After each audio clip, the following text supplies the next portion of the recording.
అన్నవరానికి 30 కిలోమీటర్ల దూరంలో ఉన్న ఈ చిన్న గిరిజన గ్రామానికి రావాలంటే ఒక పెద్ద కొండనే ఎక్కాలి. హాయ్ ఫ్రెండ్స్, ఈ రోజు నేనైతే సిటీ బస్సులకు వెళ్తేనే గ్రామానికి వెళ్తుండగా వీళ్ళైతే కనిపించారు.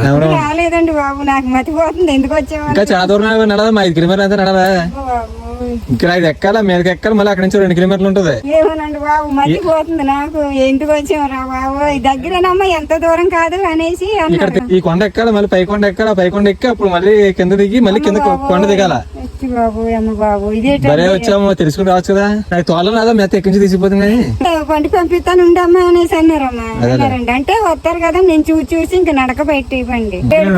చూడండి ఎక్కడ గుడికి వెళ్ళినట్టు ఎలా గుర్తుంటుంది, అలా గుర్తుంటుంది. ఈవిడైతే ఇదే మొదటిసారి రావడం, నాకు తెలిసి చివరిసారి కూడా ఇదేనేమో. ఇక్కడ వర్షం అయితే ఎక్కువగా పడింది, దారి మధ్యలో వాహనం అయితే ఉంది. వీళ్ళైతే సిడ్డు వేయడానికి బ్రేక్ అయితే తీసుకెళ్తున్నారు. ఈ ఘాటి ఎక్కడానికి మనోడైతే భయపడుతున్నాడు.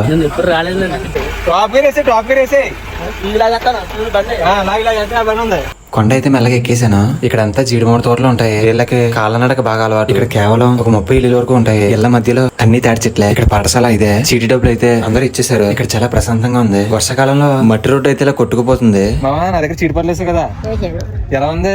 బాగుంది. చీటిపట్లు ఎవరైనా అయితే ఎవరి దగ్గర వేయాలి? నా దగ్గర కదా వేయాలి.